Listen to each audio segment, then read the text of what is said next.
cœur des ruines glaciales d'un univers traumatisé, un jeune garçon s'éveille aux côtés d'une bête millénaire, affaiblie par la peur et la violence. Sorte de croisement improbable entre un aigle et un chat, la créature se lève, les yeux hallucinés et l'attitude craintive. Les deux êtres se jaugent à l'apparence et se jugent à la dégaine. Ils ignorent tous deux qu'ils sont déjà liés par le sang et que leur sort ne leur appartient plus. Le joueur, ému ou impassible selon sa disposition, contemple la scène avec l'œil affûté de l'observateur extérieur. Plus loin, la sensation de vertige l'assaille. Jamais il ne s'était senti si minuscule face à son écran. Curieux, il souhaite poursuivre l'expérience, mais le téléphone sonne. C'est sa mère. Le chat de la famille a disparu. Il pose alors la manette et son visage s'effondre dans ses mains. Il est empli d'une tristesse sincère. Monde de merde.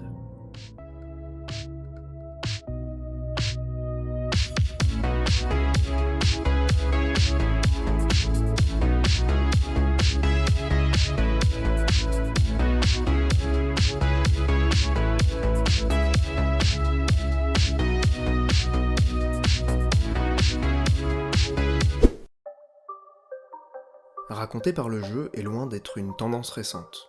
Consciemment ou non, les mécaniques ludiques diffusent des valeurs et transmettent des messages. Mais si la plupart des jeux contemporains dissocient phase de narration et phase de gameplay, par le biais notamment de cinématiques, la grammaire vidéoludique contient en elle-même tous les codes nécessaires à la narration. La manipulation des règles peut être le support d'une histoire complexe et émotionnellement riche. Mieux, la narration mécanique est propre aux jeux vidéo et permet d'en saisir les forces lorsqu'il est question de raconter une histoire. The Last Guardian est de ces jeux qui se distancient des tendances par leur positionnement visuel radical et se racontent essentiellement par la sobriété de leur game design. À l'origine des désormais célèbres Ico et Shadow of the Colossus, l'approche de Fumito Ueda ne fait pas l'unanimité. Sa conception du game design, immuable, disloque les modernisations autoproclamées et fait pour ses détracteurs figure de vision passéiste. The Last Guardian est issu de cette vision, une conception expérimentale en apparence, rigoureusement maîtrisée en vérité. L'ennui, l'impatience, la contemplation, l'imagination sont autant de concepts convoqués par les œuvres de Ueda, dont The Last Guardian incarne non seulement la synthèse, mais aussi une forme touchante d'aboutissement. Épuré visuellement et mécaniquement, il est la relique d'une autre époque, une forme d'archive insensible aux affres du temps, qui se fait connaître aujourd'hui tel qu'il a été imaginé il y a maintenant 10 ans.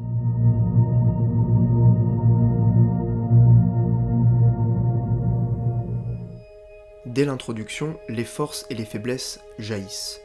La première heure de jeu est d'ailleurs une véritable leçon de subtractive design, cette méthode presque minimaliste qui consiste à garder uniquement au sein de l'interface et du système de règles ce qui contribue à renforcer l'intention première du jeu et son message. The Last Guardian s'ouvre ainsi avec un réveil vidéoludique, celui de l'enfant, que l'on sera amené à accompagner tout au long de son périple. Naturellement, nous sommes dans un jeu vidéo Ueda, on ignore tout des péripéties, ayant amené le jeune garçon aux côtés de cette immense bête, qui nous semble effrayante au premier abord. Très vite, la voir souffrir devient difficilement supportable, et l'on cherche naturellement à l'apaiser. D'abord en lui donnant à manger ses mystérieux tonneaux après avoir activé le premier levier d'une longue série. Ensuite, en lui ôtant les pieux qui l'ont blessé, comme une sorte de clin d'œil subtil à Wander, qui plantait sa lame dans les points faibles des colosses. Enfin, en la libérant de ses chaînes, puis en lui désignant le chemin vers la sortie. Et donc, en moins d'une heure, l'essentiel des mécaniques et des règles du jeu sont assimilés par le joueur, du moins en apparence, parce que c'est là que la narration vient s'imbriquer au sein de ces règles et mécaniques. Par exemple, cette séquence qui intervient un peu plus tard dans le jeu. En l'état, selon la compréhension que le joueur a du système de règles à cet instant précis, un saut dans le vide serait synonyme de mort. C'est comme ça que le jeu l'a enseigné jusqu'alors.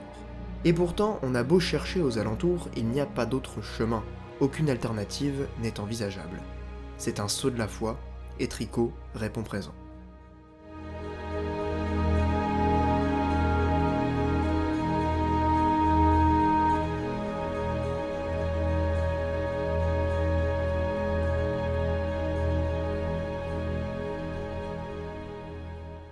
C'est ainsi qu'en manipulant les systèmes, Fumito Ueda insuffle la vie à une créature de pixels, comme il le faisait dans Shadow of the Colossus. En tordant et distordant les règles de son univers, il fait naître la complicité entre Trico et le joueur, comme une sorte de parallèle avec celle créée 15 ans plus tôt entre Yorda et Ico. Cependant, contrairement à ce que les signes apparents laissent à penser, The Last Guardian n'est pas un simple miroir d'Ico. Bien sûr, dans le premier jeu d'Ueda, notre avatar est invincible et il s'agit de protéger Yorda des assauts répétés des ombres maléfiques. Dans The Last Guardian, c'est Trico qui incarne cette protection, et c'est au joueur de s'assurer de sa présence pour ne pas se faire emmener derrière ces mystérieuses ouvertures synonymes de game over. Sauf que l'enfant et l'animal ne développent pas une relation protectrice de subordination. On décèle dans leurs interactions une connivence faite de complémentarité. Trico a besoin du joueur, le joueur ne peut faire sans Trico. Il faut ainsi le guider lorsqu'il bute, le nourrir lorsqu'il faiblit, le soulager de ses souffrances en retirant les pieux en bois après une agression ennemie, détruire ces mystiques constructions de verre qui le tétanisent. Toutes ces tâches ne se font pas sans effort. Les entraves techniques sont là, et elles ne sont pas source de plaisir immédiat. Le framerate est chaotique, la caméra défaillante, les contrôles imparfaits. Le jeu, comme l'animal, impose rigoureusement que l'on se plie à ses exigences afin de l'apprécier.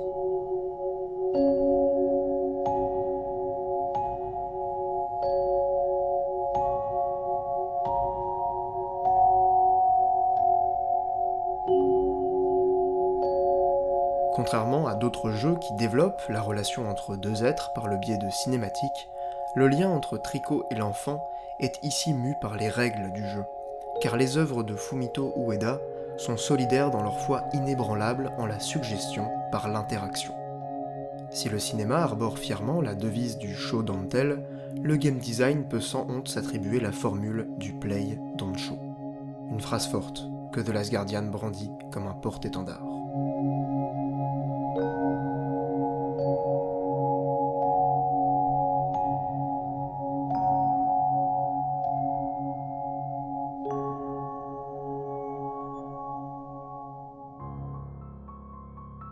The Last Guardian est un jeu à moments. Il est jalonné par des pics d'intensité radicaux et audacieux. Régulièrement, il s'amuse à diluer le temps et oblige à surmonter son impatience pour apprécier ces quelques immenses moments de bravoure. Sa répétitivité structurelle ne m'a pas semblé rédhibitoire. Elle s'est effacée derrière le renforcement du lien entre la bête et le garçon, un lien qui, à lui seul, catalyse l'essentiel de la portée émotionnelle du jeu. Et pourtant, ces défauts manifestes ont l'étrange faculté de créer un panel de réactions variées chez les joueurs, allant de l'agacement à l'émerveillement, en passant par l'abandon pur et simple. Car The Last Guardian aime nous placer devant notre propre impatience, si bien qu'il n'est pas improbable de s'imaginer un Fumito Ueda contemplant le bouillonnement interne d'un playtester avec un sourire malicieux. Car oui, il est fréquent de s'agacer de cette caméra aussi anarchique que le comportement de la bête, de ses contrôles flottants et archaïques, de ce rappel absurde et presque insultant des commandes tout au long du jeu. Et si tous ces errements étaient intentionnels? Non, ce serait trop facile. Sont-ils alors les fossiles d'un développement interminable, étiré sur des années qui ont semblé des siècles? C'est déjà plus probable. Ont-ils été pénibles pendant le jeu? C'est une évidence. Occulte-t-il l'inspiration d'Ueda, de son équipe? Pas un seul instant.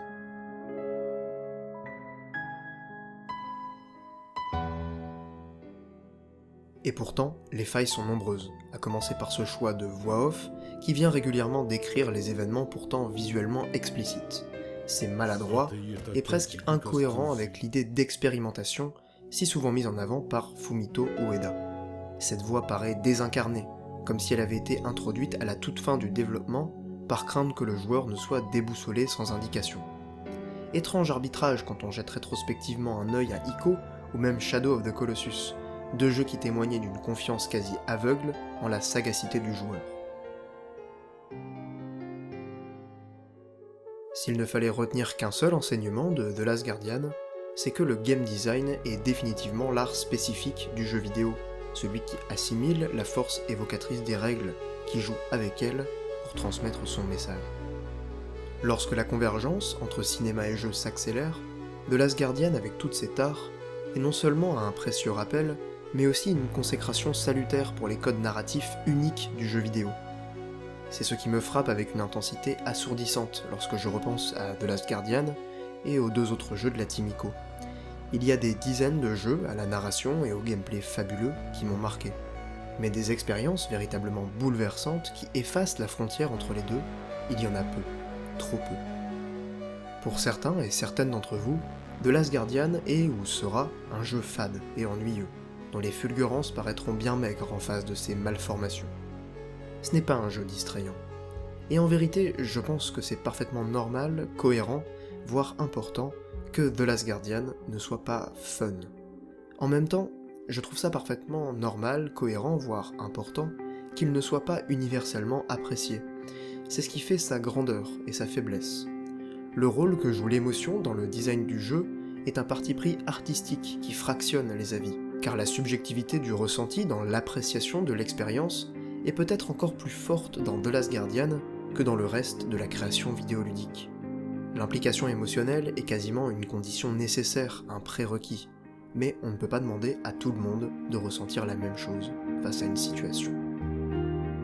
Dans un article sur Gamasutra, le directeur créatif de Fury, Emric Toa, écrivait « Tous les jeux ne sont pas pour vous. C'est ce qu'on appelle la diversité, et c'est une bonne chose. » The Last Guardian est un jeu vacillant, qui trébuche à de nombreuses reprises. Mais c'est aussi une œuvre déterminée, presque bornée, qui ne lâche jamais du regard le cap fixé par ses créateurs. Empreint d'autant d'imperfection que de sincérité, il s'agit sans doute du projet le plus éraflé des 3 titres de la Team Ico, mais c'est aussi en ce sens qu'il est le plus envoûtant. Trico transcende le virtuel et l'intelligence artificielle pour incarner la créature la plus vivante jamais créée dans un jeu vidéo. Son animation et les règles définissant son comportement sont époustouflantes de crédibilité. Sa simple existence est source de fascination, et c'est armé de toute ma subjectivité que j'admets avoir été émerveillé par une telle proposition artistique. Et même si ça me chagrine que des personnes que j'affectionne de tout mon cœur n'aient pas adhéré à cette proposition, je garderai toujours pour ma part Trico et ce jeune garçon à la démarche chancelante dans un recoin de mon coffre à souvenirs merveilleux.